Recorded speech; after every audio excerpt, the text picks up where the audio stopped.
પ્રિય મિત્ર, હવે તમે પહેલી કલમ જુઓ મારી સાથે સાથે. રોમન લોકોને લખેલો પત્ર 9મો અધ્યાય. અહીં લખ્યું છે કે હું ખ્રિસ્તનો છું, તેની સત્ય જણાવું છું. અને હું જૂઠું બોલતો નથી. પવિત્ર આત્માને આધીન થયેલી મારી પ્રેરક બુદ્ધિ ખાતરી આપે છે કે હું જૂઠું કહેતો નથી. હું પ્રભુ ઈસુ ખ્રિસ્તમાં સાચું બોલું છું, જૂઠું કહેતો નથી. હવે આ એવો સમય હતો મિત્ર કે જ્યારે પ્રેષિત પાઉલને ઈશ્વરના શત્રુ તરીકે દોષિત ગણવામાં આવ્યો હતો. એના જ જાતિ લોકો યહૂદીઓએ તેની ઉપર એવો આરોપ મૂક્યો હતો. હવે શા માટે પ્રેષિત પાઉલ પોતાની સત્ય વાત આટલી ભારપૂર્વક જણાવી રહ્યો છે? એ કઈ વાત સંબંધી સત્ય બોલે છે? જુઓ, આ પ્રશ્નનો જવાબ બીજી કલમમાં મળે છે. મને અત્યંત શોક થાય છે, મારા લોકના માટે મારા હૃદયમાં હંમેશા વેદના થાય છે. પોતાના જાતિ ભાઈઓ ઇઝરાયલીઓ માટેની તીવ્ર ઝંખના અને હૃદયના બોજ માટે આપણે પ્રેષિત પાઉલના વખાણ જ કરવા રહ્યા. મિત્ર જુઓ, કેટલો અદ્ભુત એવો બોજ છે એના હૃદયમાં પોતાના લોકો માટે. અત્યંત શોક થાય છે એના હૃદયમાં. ત્રીજી કલમ જુઓ. મારા જાત ભાઈઓ, હા, મારા લોહીના સગાને ખાતર ઈશ્વરનો સાપ વોરી લઈ ખ્રિસ્તથી જાણે કે અલગ થઈ જાવ એવી ઈચ્છા મને થઈ આવે છે. ત્રીજી કલમ. હવે બીજો એક અનુવાદ તમે જુઓ તો આ કલમ આ પ્રમાણે વાંચી શકાય: હું મારા ભાઈઓની જેમ એક સમયે શ્રાપિત હતો. એ લોકો મારા લોહીના સગાઓ છે. પ્રેષિત પાઉલ પોતાના લોકોના ઉદ્ધાર માટેનો બોજ અને ઝંખના કેવી અદ્ભુત રીતે પ્રગટ કરે છે. પ્રેષિત પાઉલને જે મળ્યું છે તે તેના જાતિના લોકો પામે એવી એની તીવ્ર ઝંખના છે.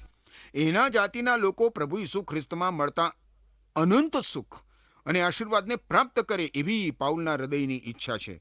શું આપણને આપણા જાતિ ભાઈઓ માટે આવી તીવ્ર ઝંખના છે? ખેર, આગળ ચોથી અને પાંચમી કલમ જોઈશું. ઇઝરાયલીઓ ઈશ્વરના પસંદ કરાયેલા લોક છે. પુત્રો થવાનો હક, મહિમા, કરારો, નિયમશાસ્ત્ર, ભજન ક્રિયા તથા ઈશ્વરના વરદાનો તેમને જ આપવામાં આવ્યા છે. તેઓ જ આદિ પિતૃઓના વંશજો છે. ઈસુ ખ્રિસ્ત પણ દેહ અનુસાર તેઓના વંશના છે. સર્વ પર રાજ કરનાર ઈશ્વરનો સદા મહિમા હો, આમીન. પ્રેષિત પાઉલ પ્રશ્ન પૂછે છે કે આ ઇઝરાયલીઓ કોણ છે? અને ઇઝરાયલીઓને ઓળખવા માટે 8 બાબતો અહીંયા જણાવવામાં આવી છે. સૌ પ્રથમ તો છે પુત્રો થવાનો હક અથવા તો દત્તક પુત્રપણું. એક રાષ્ટ્ર તરીકે દત્તક પુત્રપણાનો હક આ લોકોને મળેલો છે. કોઈ અંગત કે એકલી વ્યક્તિને નહીં. હવે દુનિયામાં માત્ર એક જ રાષ્ટ્ર કે દેશ છે જેને ઈશ્વરે પોતાના પુત્ર તરીકે ઉદ્દેશ્યો છે. બાઇબલમાં જૂના કરારના વિભાગમાં નિર્ગમનનું પુસ્તક છે મિત્ર. એના 4થા અધ્યાયની 22મી કલમમાં લખ્યું છે, અને તું ફારૂનને કહે. મૂસાની સાથે વાત કરતા ઈશ્વર આ પ્રમાણે કહે છે કે તું ફારૂનને કહે, યહોવા એમ કહે છે કે ઇઝરાયેલ મારો પુત્ર એટલે મારો જ્યેષ્ઠ પુત્ર છે. અને ફરીથી તમે પુનર્નિયમનું પુસ્તક જુઓ 7મા અધ્યાયની 6ઠી કલમમાં, તો ત્યાં કહ્યું છે કેમ કે તું યહોવા તારા દેવની પવિત્ર પ્રજા છે. યહોવા તારા દેવે તને પૃથ્વીની સપાટી પરની સર્વ પ્રજાઓમાંથી પોતાની ખાસ પ્રજા થવા સારું પસંદ કર્યો છે. મિત્ર, આ બંને કલમો એક જ વરદાન રજૂ કરે છે. હવે બીજી બાબત છે મહિમા. મહિમા જૂના સમયમાં મિત્ર જે ઈશ્વરની ઉપસ્થિતિ અને હાજરી કરાર કોષની મારફતે યહૂદી લોકોની સાથે હતી, એ જ ઈશ્વરની હાજરી ઈશ્વરના મંદિરમાં પણ હતી. નિર્ગમનનો પુસ્તક 40મો અધ્યાય 35મી કલમ તમે જુઓ બાઇબલમાં જૂના કરારના વિભાગમાં, તો ત્યાં લખ્યું છે કે મૂસા મુલાકાત મંડપમાં બેસી શક્યો નહીં, કારણ કે મેઘ તેના ઉપર સ્થિર રહ્યો હતો અને તંબુ યહોવાના ગૌરવથી ભરપૂર હતો. માત્ર ઇઝરાયેલી લોકો જ એ જીવંત ઈશ્વરની દ્રશ્ય હાજરીનો અનુભવ કર્યો હતો. મિત્ર, આજે દુનિયા ઉપર ઈશ્વરની દ્રશ્ય હાજરી નથી. આ વાત આપણે ધ્યાનમાં તેમજ યાદ પણ રાખવી જોઈએ. આજે આ દુનિયામાં ઈસુ ખ્રિસ્તની મંડળીની સાથે પવિત્ર આત્મા ઈશ્વરની અદ્રશ્ય હાજરી છે. મિત્ર, જો તમે મિત્ર ઈશ્વર પુત્ર પ્રભુ ઈસુ ખ્રિસ્તને તમારા એકમાત્ર ઈશ્વર અને મુક્તિદાતા તરીકે સ્વીકાર્યા છે, તો ખાતરી રાખો પવિત્ર આત્માના સ્વરૂપમાં ઈશ્વર તમારી સાથે છે. અને પવિત્ર આત્મા તમને દૂર ઈશ્વરની હાજરી વિશે સભાન પણ રાખે છે. સાથે સાથે ઈશ્વરને પસંદ પડતું જીવન જીવવા માટે પવિત્ર આત્મા તમને શક્તિ પણ પૂરી પાડે છે. હવે ત્રીજી જે બાબત છે એ કરારો છે. કરાર. ઈશ્વરે સામે ચાલીને ઇઝરાયેલી પ્રજા સાથે કેટલાક કરારો કર્યા હતા અને ઈશ્વર આ કરારો પૂરા કરવા માંગે છે. આમાંના ઘણા બધા કરારો ઈશ્વરે પરિપૂર્ણ કર્યા છે. દાખલા તરીકે જોઈએ તો યહૂદી પ્રજાને ઈશ્વરે કહ્યું હતું કે હું સર્વ પ્રજામાં તને આશીર્વાદિત કરીશ, અને ઈશ્વરે એવું કર્યું છે. અને ત્યારબાદ દાવીદ રાજાને ઈશ્વરે કહ્યું હતું કે મસીહ અથવા તો ઉદ્ધારનાર તારા કુટુંબમાં જન્મશે. અને આ પણ પરિપૂર્ણ થયેલું છે. ચોથી બાબત છે નિયમ. મોશે દ્વારા આપવામાં આવેલા નિયમો એ ઇઝરાયેલી પ્રજાને આપવામાં આવ્યા હતા. ઈશ્વરે ઇઝરાયેલી પ્રજાને મોશે દ્વારા આ નિયમો આપ્યા હતા. ઈશ્વરે યહૂદી પ્રજાને કહ્યું હતું, હવે જો તમે મારું કહેવું માનશો અને મારો કરાર પાડશો તો સર્વ લોકોમાંથી તમે મારું ખાસ ધન થશો, કેમ કે આખી પૃથ્વી મારી છે. નિર્ગમનનું પુસ્તક 19મો અધ્યાય 5મી કલમ પ્રમાણે. હવે પેઢી દર પેઢી ઇઝરાયેલી પ્રજાને સાબ્બાત નો જે દિવસ છે એ પણ, જેને વિશ્રામ વાર કહેવામાં આવે છે, એ પણ આ પ્રજાને નિયમ તરીકે આપ્યો હતો. 5મી બાબત તમે જુઓ તો એ ઈશ્વરની સેવા છે. ઈશ્વરની સેવામાં ઈશ્વરની ભક્તિનો સમાવેશ થાય છે મિત્ર, જેમાં ઈશ્વરની સેવા મુલાકાત મંડપ અને પાછળથી મંદિરમાં કરવામાં આવતી હતી. ઇઝરાયેલી પ્રજાને ઈશ્વરે રાજમાન્ય યાજક વર્ગ તરીકે પસંદ કરી હતી મિત્ર. 6ઠ્ઠી બાબત તમે જુઓ તો એ છે વચનો અથવા તો વરદાનો. બાઇબલમાંનો જૂનો કરાર ઇઝરાયેલી લોકોને આપેલા ઈશ્વરના વરદાનોથી ભરપૂર છે મિત્ર. ઈશ્વરે જુવાન યહોશવાને કહ્યું હતું કે મારો સેવક મોશે મૃત્યુ પામ્યો છે, માટે હવે તું તથા આ સર્વ લોક ઉઠો અને જે દેશ હું તેઓને એટલે કે ઇઝરાયેલ પુત્રને આપું છું તેમાં તમે યર્દન ઉતરીને જાઓ. ઇઝરાયેલી લોકોએ વચનના દેશનો કબજો લેવાનો હતો.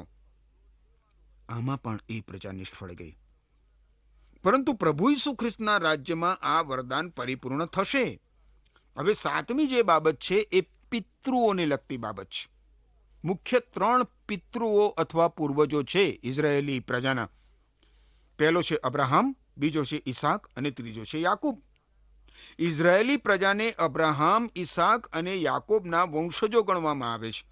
અને જે છેલ્લી બાબત છે મિત્ર, 8મી બાબત, એ પ્રભુ ઈસુ ખ્રિસ્તની છે, મસીહાની છે. પ્રભુ ઈસુ ખ્રિસ્ત માનવ શરીરમાં આવ્યા. જ્યારે પ્રભુ ઈસુ ખ્રિસ્ત પૃથ્વી ઉપર આવ્યા ત્યારે તે યહૂદી હતા. કરંથવાસીને લખેલો બીજો પત્ર છે એના 5મા અધ્યાયની 16મી કલમમાં લખવામાં આવ્યું છે કે આમ હવે અમે કોઈનું મૂલ્યાંકન માનવી ધોરણે કરતા નથી. જો કે એક વખતે અમે ઈસુ ખ્રિસ્તનું પણ માનવી ધોરણે મૂલ્યાંકન કર્યું હતું, પણ હવે એવું નથી કરતા. એટલે એનો અર્થ એવો થયો મિત્ર કે પ્રેષિત પાઉલ પ્રભુ ઈસુ ખ્રિસ્તને ઈશ્વર તરીકે ઓળખે છે અને જાહેર પણ ઈશ્વર તરીકે જ કરે છે. શબ્દ એટલે કે પ્રભુ ઈસુ ખ્રિસ્ત માનવ તરીકે જન્મ્યો અને આપણામાં વસ્યો. ઈશ્વર પિતાના એકના એક પુત્રને છાજે તેવો કૃપા તથા સત્યતાથી ભરપૂર તેવો મહિમા અમે નિહાળ્યો. આ પ્રભુ ઈસુ ખ્રિસ્ત એક નાના બાળક તરીકે ઇઝરાયેલી દેશમાં ઉતર્યા. ઈસુ ખ્રિસ્ત એ જ આવનાર મસીહ હતા મિત્ર. હવે આપણે આગળ વધીશું. રોમન લોકોને લખેલા પત્રના 9મા અધ્યાયની 6ઠ્ઠી કલમ જોઈએ. અહીં લખવામાં આવ્યું છે, મારું કહેવું એમ નથી કે ઈશ્વરનું વરદાન નિષ્ફળ ગયું છે, કારણ કે સર્વ ઇઝરાયેલ ઈશ્વરના પસંદ કરાયેલા લોક નથી. અહીં મિત્ર એક વિચિત્ર રજૂઆત કરવામાં આવી છે, બહુ વિચિત્ર રજૂઆત કરી છે. આ વચન પ્રમાણે બધા જ ઇઝરાયેલીઓ કુદરતી રીતે જન્મ્યા એટલે સાચા પસંદ કરાયેલા લોક નથી. હવે અહીં પ્રેષિત પાઉલ એ સત્ય જણાવે છે કે ઈશ્વરનું વરદાન નિષ્ફળ ગયું નથી. ઈશ્વરનું વરદાન તો બિનશરતી છે. ઈશ્વરની યોજના વ્યર્થ ગઈ નથી, પણ પ્રજા તરીકે યહૂદી લોકો ઈશ્વરના લોક તરીકે જીવવામાં નિષ્ફળ ગયા છે. રોમનોને લખેલા પત્રના 3જા અધ્યાયમાં પ્રેષિત પાઉલ જણાવે છે કે યાકૂબના વંશજો તરીકે યહૂદી પ્રજા તરીકે જન્મવું એમાં અને આત્મિક રીતે જન્મવું એમાં બહુ મોટો તફાવત છે. ઈશ્વરની દ્રષ્ટિમાં ઇઝરાયેલી પ્રજામાં જે શેષ ભાગ છે, કાં તો એ કુદરતી રીતે યહૂદીઓ હોય કે પછી બીજી રીતે હોય, પરંતુ તેઓ જ આત્મિક વારસદારો છે ઈશ્વરના. અહીં બિન યહૂદીઓનો સમાવેશ કરવામાં આવ્યો નથી. માત્ર ઈશ્વરના પક્ષે ઊભા રહેનાર શેષ ભાગના યહૂદીઓ જ એ લોકો વિશે જ અહીં જણાવવામાં આવ્યું છે. અહીં મિત્ર આપણને એ પણ જાણવા મળે છે કે કોઈ પણ વ્યક્તિ કે લોકો વારસાગત રીતે કે કુદરતી રીતે ઈશ્વરની પ્રજા બની શકતી નથી. પ્રભુ ઈસુ ખ્રિસ્તમાં વિશ્વાસ કરનાર વ્યક્તિ જ ઈશ્વરનું સંતાન બને છે મિત્ર. 7મી કલમ જુઓ આગળ શું કહે છે. વળી અબ્રાહામના બધા જ વંશજો કંઈ ઈશ્વરના બાળકો નથી. ઈશ્વરે અબ્રાહામને કહ્યું, ફક્ત ઈસાકના સંતાનો તારા વંશમાં ગણાશે. જે લોકો પ્રેષિત પાઉલ આગળ એવી દલીલ કરતા હતા કે તેઓ કુદરતી રીતે યહૂદી છે અને એટલા માટે ઈશ્વરની પ્રજા છે, એ લોકોને આ કલમ સ્પષ્ટપણે જણાવે છે કે એવું માનવું ભૂલ ભરેલું છે, એ સાચું નથી. જો માત્ર વંશજોની દ્રષ્ટિએ યહૂદીઓને ઇઝરાયેલી પ્રજા અને ઈશ્વરના વારસદાર ગણવામાં આવે તો અબ્રાહમ દ્વારા ઈસાક અને ઇસ્માએલ બંનેના વંશજો ઈશ્વરની પ્રજા માટે હકરૂપ બને, ખરું કે નહીં? પરંતુ એ સત્ય નથી. શારીરિક અને આત્મિકમાં બહુ જ મોટો તફાવત છે. જે દૈહિક છે તે માત્ર દૈહિક વાતો ઉપર જ મન લગાડે છે, પણ જે આત્મિક છે તે આત્મિક બાબતો શોધે છે. જ્યારે પ્રભુ ઈસુ ખ્રિસ્તના સમયમાં એમને કેટલાક યહૂદી લોકોએ જણાવ્યું કે એ લોકો અબ્રાહમના વંશજ છે, ત્યારે પ્રભુ ઈસુ ખ્રિસ્તે એમને શું કહ્યું હતું? કહ્યું હતું કે જો તમે ખરેખર અબ્રાહમના વંશજો હોત તો તેણે જેવા કાર્યો કર્યા એવા તમે પણ કરતા હોત. અરે, તમારો બાપ તો શૈતાન છે, શૈતાન. તમે તમારા બાપની વાસના પ્રમાણે ચાલો છો. એ આરંભથી જ ખૂની હતો. એ સત્યના પક્ષે ઊભો રહ્યો નથી, કારણ કે તેનામાં સત્ય છે જ નહીં. જુઠ્ઠું બોલવું એ એના માટે સ્વાભાવિક છે, કારણ કે તે જુઠ્ઠો છે અને જુઠ્ઠાનો બાપ છે. આ શબ્દો આપણને બહુ જ કડક લાગે છે મિત્ર, પરંતુ પ્રભુ ઈસુ ખ્રિસ્ત અહીંયા આત્મિક અને દૈહિક વચ્ચે સ્પષ્ટ તફાવત પ્રગટ કરે છે. તમે કયા કુળમાં જન્મ્યા છો, તમે કયા દેશ અને કયા લોકમાં જન્મ્યા છો, એને ઈશ્વરની સાથે કોઈ લેવા દેવા નથી મિત્ર. ઈશ્વર તો પ્રત્યેક વ્યક્તિને કોઈ પણ જાતના ભેદભાવ વગર પાપોની માફી અને નવો સ્વભાવ આપે છે.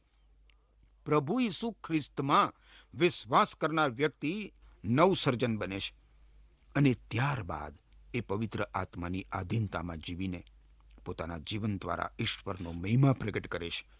નવો જન્મ પામેલી વ્યક્તિ ઈશ્વરના સત્ય, પવિત્ર અને ન્યાયી સ્વભાવ પ્રમાણે જીવન જીવવા ઝંખે છે. એ પવિત્ર આત્માના સામર્થ્યમાં એવું જીવન જીવે છે. પણ જે વ્યક્તિ ઈશ્વર પરાયણ હોવાનો દાવો કરે છે, પણ એના જીવનમાં જૂઠાણું છે, ઢોંગ છે, તો એ વ્યક્તિ ઈશ્વરના નામે બીજા લોકોને છેતરવાનો વ્યર્થ પ્રયત્ન કરે છે. સંત યોહાન એમણે લખેલા પહેલા પત્રના 3 અધ્યાયની 9મી અને 10મી કલમમાં આ પ્રમાણે કહે છે, સાંભળજો બરાબર. ઈશ્વરનું બાળક પાપમાં રહેવાનું ચાલુ રાખી શકે નહીં. ઈશ્વરના બાળકો અને શૈતાનના બાળકો વચ્ચેનો તફાવત આ છે મિત્ર. જે કોઈ ઈશ્વરના ધોરણ પ્રમાણે વર્તતો નથી અથવા પોતાના ભાઈ ઉપર પ્રેમ કરતો નથી, એ ઈશ્વરનું બાળક નથી. વારું, આપણે ફરી પાછા રોમન લોકોને લખેલા પત્રમાં પાછા આવીએ 9મા અધ્યાયમાં અને એની 8મી અને 9મી કલમ જોઈશું. અહીં લખ્યું છે કે એટલે કુદરતી રીતે જન્મ પામેલાઓ ઈશ્વરના બાળકો નથી, પણ ઈશ્વરના વરદાન પ્રમાણે જેઓ જન્મ પામ્યા છે તેવો ખરા વંશજો ગણાય છે. કારણ કે ઈશ્વરનું વરદાન આવા શબ્દોમાં મળ્યું હતું, યોગ્ય સમયે હું પાછો આવીશ અને સારાને પુત્ર અવતરશે.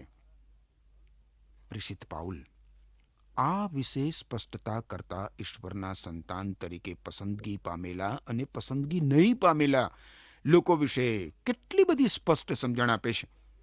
દૈહિક રીતે જન્મેલા એ ઈશ્વરના બાળકો નથી. વચન પ્રમાણે જન્મેલા ઈશ્વરના પસંદ કરેલા બાળકો છે. પ્રભુ ઈસુ ખ્રિસ્તની સાથેના સંબંધને લીધે તમે બધા એક છો મિત્ર. જો તમે પ્રભુ ઈસુ ખ્રિસ્તના છો તો પછી તમે અબ્રાહમના વંશના પણ છો અને ઈશ્વરે આપેલા વરદાન પ્રમાણે તમે ઈશ્વરનો વારસો પ્રાપ્ત કરશો. ગલાતી લોકોને લખેલા પત્રના 3 અધ્યાયની 29મી કલમ અને 4 અધ્યાયની 28 કલમની કલમ તમે જુઓ મિત્ર, તો ત્યાં લખવામાં આવ્યું છે કે પ્રભુ ઈસુ ખ્રિસ્ત સાથેના સંબંધને લીધે તમે બધા એક છો. જો તમે ઈસુ ખ્રિસ્તના છો તો પછી તમે અબ્રાહમના વંશજ છો અને ઈશ્વરે આપેલા વરદાન પ્રમાણે તમે ઈશ્વરનો વારસો પ્રાપ્ત કરશો. મારા ભાઈઓ, ઈસાકની જેમ આપણે ઈશ્વરના વરદાન પ્રમાણેના બાળકો છીએ. આ તો ઈશ્વરના વચનમાં મળતી ઠોસ ખાતરી છે મિત્ર. પ્રભુ ઈસુ ખ્રિસ્તમાં વિશ્વાસ મુક્તિ પ્રત્યેક વ્યક્તિ ઈશ્વર દ્વારા પસંદ કરેલી, પસંદગી પામેલી વ્યક્તિ છે. વાલા મિત્ર, આપણે પોતાના વિશે બડાઈ મારીને સારા બની શકતા નથી. ઈશ્વર પવિત્ર આત્માનું કાર્ય આપણા જીવનનું પરિવર્તન કરવાનું છે. પ્રભુ ઈસુ ખ્રિસ્તમાં વિશ્વાસ કરતી વ્યક્તિ જીવન પરિવર્તન પામે છે અને એ પછી ઈશ્વરની ઈચ્છા પ્રમાણેનું જીવન જીવવા પ્રેરાય છે. જો એ ઈશ્વરને આધીન રહીને પોતાનું જીવન જીવશે તો એની જીભ કરતા એનું જીવન સાક્ષી પૂરે છે કે એ જીવનનું બાળક છે, ઈશ્વરનું બાળક છે. એ હવે દૈહિક રીતે જૂના પાપી સ્વભાવ પ્રમાણે કે જગતના ધારાધોરણ અને રીત ભાત પ્રમાણે જીવતો નથી, પણ સંપૂર્ણ રીતે નવીનતાને માર્ગે ચાલે છે, ઈશ્વરને માર્ગે. તમારું જીવન તમારા વિશે સાક્ષી પૂરે છે મિત્ર. અને એટલા માટે તમારે બોલવાની કાંઈ જરૂર રહેતી નથી કે તમે આત્મિક છો કે દૈહિક છો. પરંતુ આજે મિત્ર તમે તમારા જીવનને તપાસીને શું બનવું તમારે એ ચોક્કસ પસંદ કરી શકો છો. જો તમે ઈશ્વરના હાથો દ્વારા નવું સર્જન બન્યા નથી મિત્ર, તો આજે જ અને અત્યારે જ પ્રભુ ઈસુ ખ્રિસ્ત ઉપર વિશ્વાસ કરીને પ્રભુ ઈસુ ખ્રિસ્તને શરણે આવો અને ઈશ્વર દ્વારા એક નવું સર્જન બની જાઓ. ઈશ્વર આપણને એ માટે કૃપા આપો, જાગૃત રાખો અને પ્રેરણા આપો. આમેન.